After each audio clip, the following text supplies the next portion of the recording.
Good morning to all of you. Financial management में अभी तक हम लोग 2 यूनिट कवर कर चुके हैं, जिसमें आपका यूनिट 1 था, इंट्रोडक्शन वाला चैप्टर पूरा। उसके बाद जो दूसरा हम लोगों ने देखा था वो था कैपिटल बजटिंग। आज हम लोग उससे आगे बढ़ेंगे। नेक्स्ट यूनिट जो है हम लोगों का कॉस्ट ऑफ कैपिटल, वो देखेंगे आज हम लोग। तो इसमें लेक्चर में बने रहिए। और ये जो यूनिट है कॉस्ट ऑफ कैपिटल, ये लेंदी यूनिट है, तो धीरे धीरे हम लोग इसको करेंगे। चलिए बढ़ते हैं आगे हम लोग। तो हमारे यूनिट का नाम है क्या? Cost of capital. सबसे पहले हम लोग जानते हैं कि कॉस्ट ऑफ कैपिटल होता क्या। What is the meaning of cost of capital. यहाँ पर सिंपल टर्म्स में बताया गया है कि the cost of capital means the value paid for availing and using capital from a particular source is known as cost of capital. जैसे मान लीजिए आपने कैपिटल लगाया, तो कैपिटल आप क्या क्या लगा सकते हैं? आप या तो इक्विटी ले सकते हैं, डेब्ट ले सकते हैं, प्रेफरेंस ले सकते हैं, या आप रिटेन अर्निंग का ले सकते हैं। Retain earnings. तो दीज आर, ये जो है ये आपके सोर्स ऑफ कैपिटल है। अब इन सोर्स ऑफ कैपिटल को जब आप यूज कर रहे हैं, उससे कुछ बेनिफिट उठा रहे हैं, तो जिन लोगों ने आपको ये कैपिटल दिया होगा, इक्विटी जिन्होंने आपको दिया होगा, मीन्स वो लोग इक्विटी शेयर होल्डर समझ लीजिए आप, या डेब्ट आपने जिनसे लिया होगा means debenture holders, preference share आपने जिनको इशू किया होगा प्रेफरेंस शेयर होल्डर्स, और रिटेन अर्निंग्स ये भी आपका इक्विटी का ही होता है, इक्विटी होल्डर्स का ही होता है ये भी। तो इन लोगों ने जब आपको पैसा दिया होगा तो इन्होंने कुछ सोचा होगा कि ये जब आपके यहाँ इन्वेस्ट कर रहे हैं तो इनके बदले में इनको कुछ ना कुछ रिटर्न मिलना चाहिए। तो ये इन्वेस्टर्स के लिए, ये इन्वेस्टर्स के लिए, इन्वेस्टर्स के लिए क्या है? रिटर्न।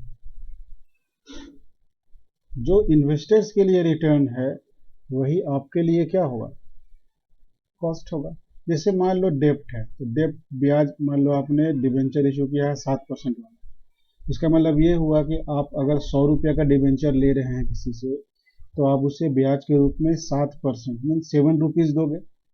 तो आप जो 7 रुपीज दे रहे हो ये आपके लिए कॉस्ट हो गया उस डेप्ट को लेने के लिए। मीन्स आपने 100 रुपये का डेप्ट लिया और बदले में आपको इतना रुपया खर्च करना पड़ रहा है उसको हर साल 7 रुपया, 7% के हिसाब से, तो वो आपका कॉस्ट हो गया। और यही 7 रुपया जो है ये इन्वेस्टर्स के लिए क्या हो गया? रिटर्न हो गया। तो इसको इन लोग इस तरह समझ सकते हैं कि आप अगर किसी का कैपिटल का यूज कर रहे हैं, उससे बेनिफिट उठा रहे हैं, और उसके लिए आप जो वैल्यू पेड कर रहे हैं, that value paid is known as cost of capital, जो कि आपके लिए क्या है? कॉस्ट ऑफ कैपिटल है। या फिर आप सिंपल बोल सकते हैं कि the cost which is incurred in raising the cost of capital, raising the capital, not only raising but utilising the capital. ठीक है, the cost which is paid for raising and utilising the capital is known as cost of capital. ये तो बात हो गया। अब cost of capital को एक और नाम से जाना जाता है, एक नहीं कितने नाम है देख लीजिए। Cost of capital is also called as cut off rate. आप इसको क्या बोल सकते हैं? कट ऑफ रेट भी बोल सकते हैं।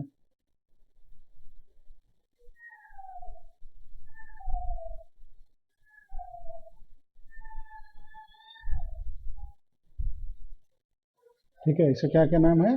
कट ऑफ रेट है।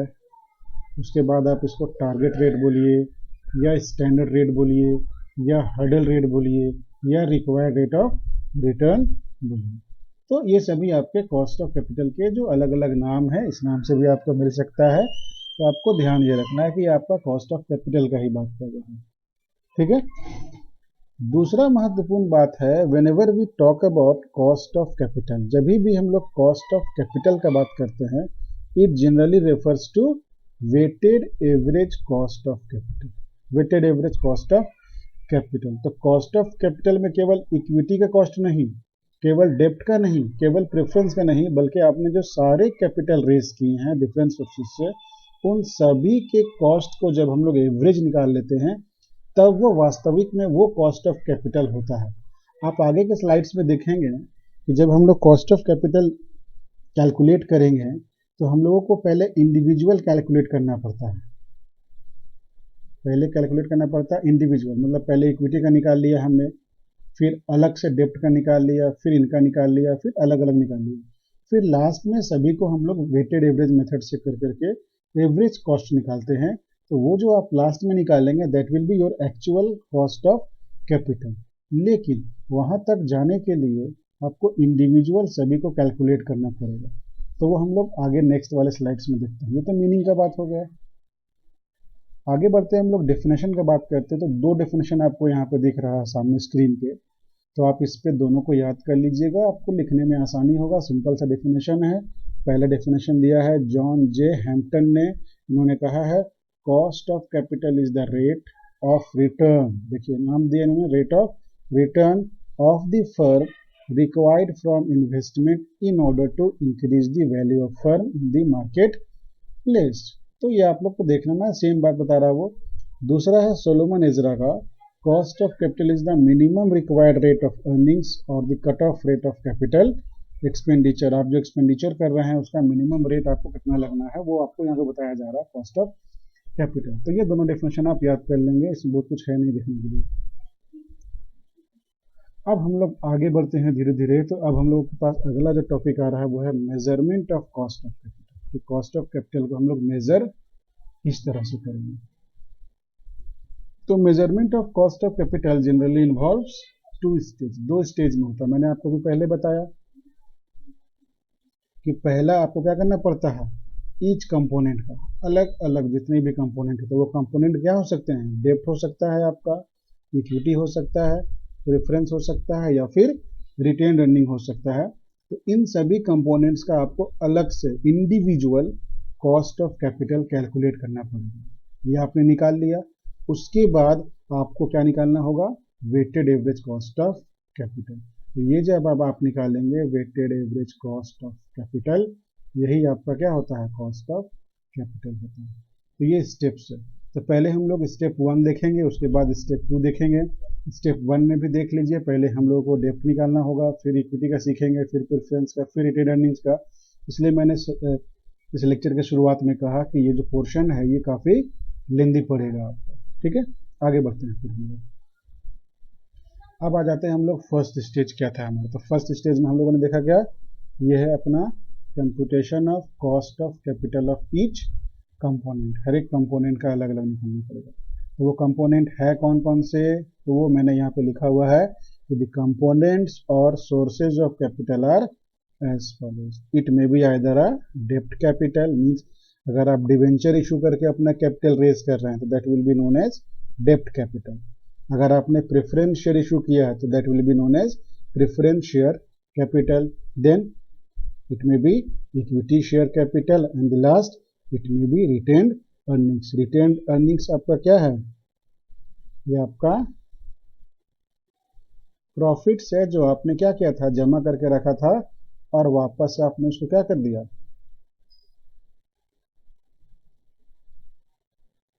प्लगिंग बैक कर दिया बिजनेस में, ploughing back in business as capital. Means आपने जो प्रॉफिट अर्न करके रखा था आपने उसे वापस से क्या किया, बिजनेस में लगा दिया, तो वो आपका कैपिटल का पार्ट हो गया। तो रिटेन अर्निंग क्या है, पहले का कमाया हुआ प्रॉफिट जो आपने जमा करके रिटेन करके रखा है, ठीक है। तो वो देखेंगे हम लोग, वो तो लास्ट स्टेप है हमारा। पहले तो हम लोग डेप्ट देखेंगे। आइए तो हम लोग देखते हैं अभी कंप्यूटेशन ऑफ कॉस्ट ऑफ डेप्ट कैपिटल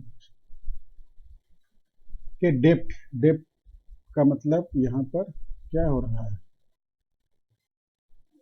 डिवेंचर है ना, याद रखिएगा।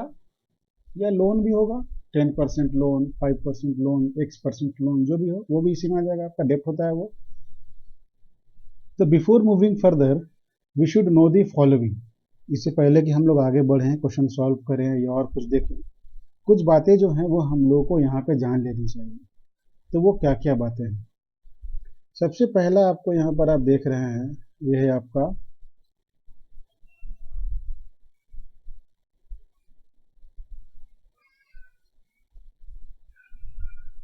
Cost of dept before tax, ये CDBT, cost of dept before tax, cost of dept before tax.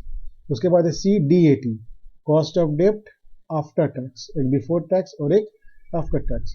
उसके बाद IP का मतलब एनुअल इंटरेस्ट पेएबल। जैसे मान लो आपने 100 रुपया का डिबेंचर इशू किया, 10% आप उसको ब्याज देते हैं, तो आपका एनुअल इंटरेस्ट कितना हो गया एक डिबेंचर पे? 10 रुपये। उसके बाद एक T, rate of corporate tax. ध्यान रखिएगा, यहाँ पर इनकम टैक्स नहीं मिलेगा आपको, यहाँ पर आपको मिलेगा कॉर्पोरेट टैक्स। और एक होता है NP का मतलब नेट प्रोसीड्स। आपने जो डिबेंचर को इशू किया, उसको इशू करने से आपके पास कितना पैसा मिला। तो अगर आपने एट पार इशू किया होगा 100 रुपया वाला डिबेंचर, यदि आपने 100 रुपया में इशू किया होगा तो आपको 100 रुपया मिल जाएगा। यदि आपने मान लो 10% डिस्काउंट पे इशू किया होगा उसको, तो आपको 90 रुपया ही मिलने वाला है। और अगर आप मान लो 10% आपने प्रीमियम पे इशू किया है, तो आपको कितना मिलने वाला है? 110 रुपया मिलने वाला। तो उस तरीके से आपका नेट प्रोसीड्स हो जाएगा आइदर 100 रुपीज और 90 और 110। तो that is your net proceeds. Clear? आगे बढ़ते हैं। ये देखिए यहाँ पर दिया हुआ है नेट प्रोसीड्स किस तरह से कैलकुलेट करते हैं हम लोग। Calculation of net proceeds if debentures are issued at par. अगर आपने पार इशू किया है तो net proceeds is equal to par value, मतलब 100 rupees minus expenses on issue. अगर एक्सपेंसेज हुआ है कुछ इशू करने पे, उन एक्सपेंसेज को हम लोग फ्लोटिंग चार्ज या फ्लोटिंग कॉस्ट के भी नाम से जानते हैं ना, फ्लोटिंग कॉस्ट या फ्लोटिंग चार्ज के भी नाम से जानते हैं। इशू करने में एक्सपेंसेस होता है ना भाई, क्या क्या हो सकता है? ये आपको क्या क्या हो सकता है बताइए तो जरा सा। इशू करेंगे तो क्या हो सकता है?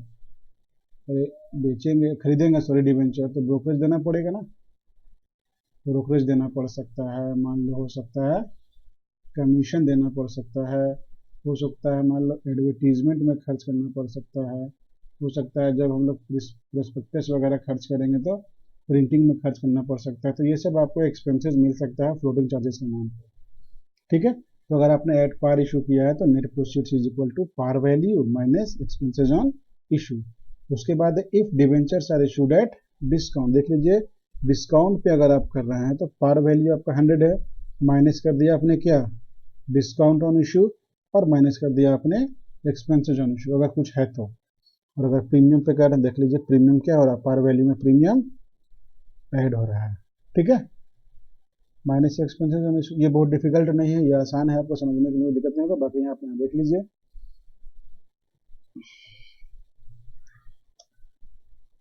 अब आइए हम लोग आते हैं कंप्यूटेशन ऑफ कॉस्ट ऑफ डेप्ट कैपिटल। तो डेप्ट capital generally obtained through the issue of debenture, ये मैंने आपको पहले बताया। और इसके साथ आप एक और ले लीजिए, क्या? लोन। ठीक है?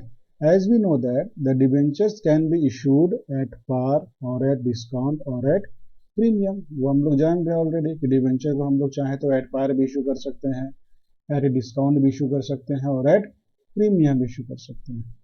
The issue of debentures also involves a number of expenses such as brokerage, underwriting commission, advertisement, etc. तो इन्हीं सारा का तो नाम बताया गया है क्या? Floating cost. ठीक है? क्लियर? सो डिबेंचर पे बेसिकली हम लोग यहाँ पे देखने वाले हैं। According to nature debentures may be of two types, it may be either perpetual debenture और रिडीमेबल डिबेंचर। अब थोड़ा सा दोनों के बारे में समझिए, व्हाट इज परपेचुअल डिबेंचर और व्हाट इज रिडीमेबल डिबेंचर। आगे के स्लाइड्स में आपको मिलेगा। परपेचुअल डिबेंचर का मतलब ऐसा होता है, ऐसा कोई भी डिबेंचर जिसे आपने इशू किया है और जो रिडम्पशन होगा only at the time of winding up of the company. वो रिडम्पशन कब होगा? केवल उसको at the time of winding up of the company, जब कंपनी समाप्त होने लगेगी तभी उसका पैसा लौटाना। Means during the life of the company perpetual debenture का पैसा वापस नहीं किया जाता है। और रिडीमेबल डिबेंचर्स, या फिर हम लोग ऐसे बोल सकते हैं कि इसका कोई निश्चित पीरियड नहीं है, ये कब रिडीम होगा। उसके जस्ट अपोजिट में रिडीमेबल डिबेंचर जब भी इशू किया जाता है तो इशू के समय ही ये बता दिया जाता है कि इस डिबेंचर की अवधि कितने दिनों की है, आइदर 10 ईयर, 12 ईयर, 15 ईयर्स। इसका मतलब ये हुआ कि एक निश्चित अवधि के बाद इन डिबेंचर्स को रिडीम कर देना है, मीन्स पे बैक कर देना है। इनका जो पैसा है डिबेंचर होल्डर्स का वो हमें क्या करना है, वापस कर देना है। तो हम लोग को इन्हीं दो डिबेंचर्स पे देखना है बेसिकली। तो डिबेंचर में भी आइदर परपिचुअल और रिडीमेबल। अब आइए अब हम लोग देखते हैं cost of perpetual debt. Cost of perpetual debt, perpetual debt का निकालते हैं। देखिए फॉर्मूला है यहाँ पर, एकदम सिंपल सा फॉर्मूला है, आराम से समझिए। कुछ क्वेश्चंस भी मैं सॉल्व करूंगा यहाँ पे, आप उससे समझिएगा अपना। तो कॉस्ट ऑफ परपिचुअल डेट में दो तरह से आपको निकालने बोला जा सकता है। आइदर आपको बोल सकता है calculate cost of debt before tax और cost of debt after tax. तो अगर cost of debt before tax बोल रहा है तो आपको ये फॉर्मूला लगाना होगा। Cost of debt before tax is equal to IP divided by NP, IP divided by NP into 100। अब ये आईपी क्या है भाई, आपको शुरू में बता दिया गया था, ये है आपका इंटरेस्ट पेएबल, ठीक है। ये क्या है आपका एनपी, एनपी क्या है भाई, तो ये है आपका नेट प्रोसीड। देखिए कितना सिंपल है, interest payable divided by net proceeds multiplied by 100। ये आपको आ जाएगा cost of debt before tax. अब अगर आपको मान लीजिए बोल रहा है क्वेश्चन में cost of debt after tax निकालिए आप, तो आफ्टर टैक्स के लिए फॉर्मूला थोड़ा सा चेंज हो जा रहा है कि IP by NP multiplied by 1 minus T, T equal to tax rate, corporate tax rate, multiplied by 100।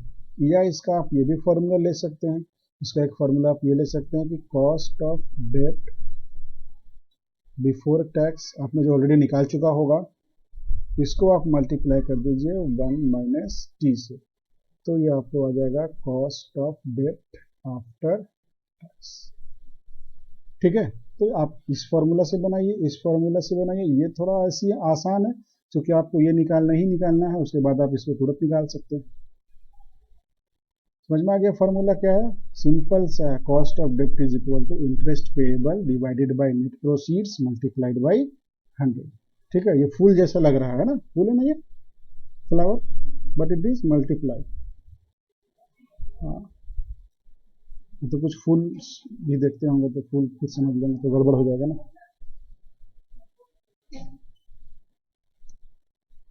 आइए एक सवाल बनाते हैं हम लोग सिंपल सा। क्वेश्चन पहले पढ़ रहा हूं, ध्यान से समझिए, सुनिए। A company is willing to issue 1007% debentures of ₹100 each, face value 100, face value पे कंसंट्रेट करना है, each, and for which company will have to incur the following expenses. तो ये एक्सपेंसेस बता रहा है कि इतना इतना खर्च हुआ है, तो ये एक्सपेंसेस जो है ये आपका फ्लोटिंग चार्जेस है ना। क्या क्या खर्च हुआ है, तो अंडर राइटिंग कमीशन है आपका 1.5%, ब्रोकरेज है 0.5% और अदर एक्सपेंसेस है 500 ऑन 1000 शेयर्स। तो ये हमको निकालना पड़ेगा वन, ये देखिए थोड़ा सा गलती हो गई यहाँ पर, ये डिवेंचर होगा, तो ये हमको निकालना पड़ेगा 1 डिवेंचर का कितना हो गया, ठीक है। Find out cost of capital. अब यहाँ पर केवल बोला है कॉस्ट ऑफ कैपिटल, ये नहीं बोला हमको कि आफ्टर टैक्स निकालना है कि बिफोर टैक्स निकालना है। अब आप सोच करके बोलिए कि यहाँ पर हम लोग आफ्टर टैक्स निकाले कि बिफोर टैक्स निकाले, सोच लिए, चलिए बहुत अच्छा सोच लिए तो, लेकिन बोल तो सकते हैं नहीं, कोई हम ही बोल देते हैं। यहाँ पर हम लोग cost of capital before tax निकालेंगे, क्योंकि आफ्टर टैक्स यहाँ पर हम लोग निकाल ही नहीं सकते हैं क्योंकि टैक्स रेट दिया हुआ नहीं है। आफ्टर टैक्स हम लोग तभी निकाल पाएंगे जब क्वेश्चन में कॉर्पोरेट टैक्स रेट दिया हुआ होगा, ठीक है। तब बिफोर टैक्स के लिए हम लोगों ने फॉर्मूला देखा था कि cost of debt before tax is equal to interest payable divided by net proceeds multiplied by 100। Means सबसे पहले हम लोगों को निकालना होगा क्या, इंटरेस्ट पेबल। तो इंटरेस्ट पेबल सिंपल है, आप 7% देते हैं तो आपको ब्याज कितना देना पड़ेगा, 7 रुपया। 100 रुपया पे अगर हम लोग निकालें, हम लोग चाहें तो मल्टीप्लाई करके भी निकाल सकते हैं, ठीक है। लेकिन क्योंकि नॉमिनल वैल्यू 100 है, इसलिए हम लोग आसान रास्ता पकड़ते हैं। तो ये हो गया 100 रुपीज़ का 7%, ये हो गया कितना रुपया, 7 रुपया। निकल गया आपको। अब आपको निकालना है नेट प्रोसीड्स। तो नेट प्रोसीड्स का फॉर्मूला था आपको par value minus floating cost. तो फ्लोटिंग कॉस्ट कहाँ है, वो तो है नहीं, यहाँ इधर दिया हुआ है ना, कैलकुलेट करना पड़ेगा हम लोगों को। तो फ्लोटिंग कॉस्ट देख लीजिए कितना हो जाएगा। तो हम लोग कर लेते हैं, पार वैल्यू हमारा है 100 माइनस फ्लोटिंग कॉस्ट तो अभी नहीं मालूम है हम लोगों को, तो हम लोग निकाल लेते हैं, यहाँ पर वर्किंग कर लेते हैं, कैलकुलेशन ऑफ फ्लोटिंग कॉस्ट। तो फ्लोटिंग कॉस्ट में सबसे पहला क्या दिया हुआ था, अंडरराइटिंग कमीशन था ना।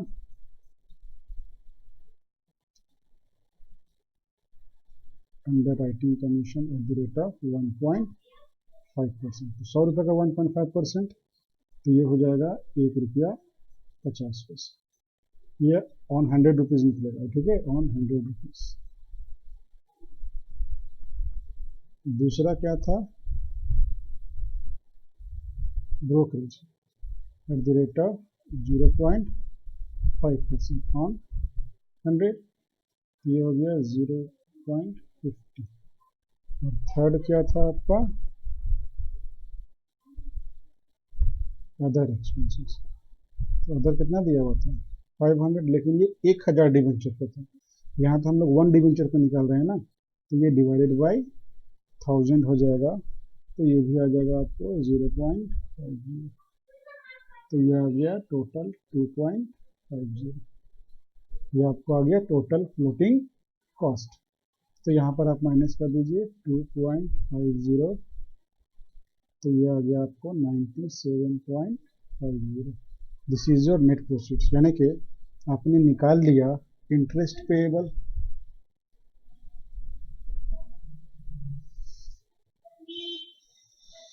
थोड़ा अच्छा करने की कोशिश में इतना हो रहा है, ठीक है, और कुछ नहीं। इंटरेस्ट पेएबल 7 रुपया, और ये निकाल लिया आपने 97.5, ठीक है। अब हम लोग फॉर्मूला लगा देते हैं कि कॉस्ट ऑफ डेब्ट before tax is equal to IP by MP into 100, यानी कि 7 divided by 97.50 into 100 is equal to ये 7.18%। यही आपका आंसर हो जाएगा, ठीक है। समझ में आ गया। जल्दी से एक बार रिकॉल कर लेते हैं क्या क्या हम लोगों ने किया। तो हम लोगों ने सबसे पहले निकाला इंटरेस्ट पेएबल, क्योंकि यहाँ पर नॉमिनल वैल्यू दिया हुआ हम लोगों को 100 रुपीज़, इसलिए हमने 100 पे ही निकाला। अगर आप चाहते हैं तो इन दोनों को मल्टीप्लाई करके भी निकाल सकते थे, लेकिन वो थोड़ा और लेंदी पड़ता, हम लोग को गुना भागा करना पड़ता, ये थोड़ा इजी पड़ गया बस। तो इंटरेस्ट पेएबल आपका 7 रुपया निकल गया। दूसरा आपने निकाला net proceeds, net proceed is equal to par value minus floating charges. Par value था हमारा 100 रुपीज़, फ्लोटिंग चार्जेस हम लोगों ने कैलकुलेट किया 2.50, हमारा आ गया 97.50। देखिए इस तरह से हमने कैलकुलेट किया था फ्लोटिंग चार्जेस को, कि 1.5 रुपया 50 पैसा, 50 पैसा 2.5 रुपया। उसके बाद दोनों फिगर जब हम लोगों को मिल गए तो फार्मूला हमने पुटअप कर दिया कि कॉस्ट ऑफ डेब्ट before tax is equal to interest payable divide by net proceeds multiplied by 100 is equal to 7 by 97.50 into 100। ये आपको आ गया आंसर 7.18%, ठीक है।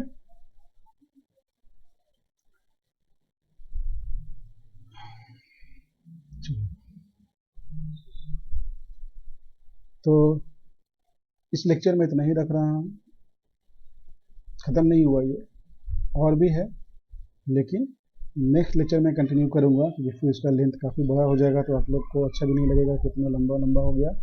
तो एक सिंपल क्वेश्चन मैंने बना दिया, इसके बाद मैं आपको आगे भी और क्वेश्चंस सॉल्व करूँगा। ठीक है।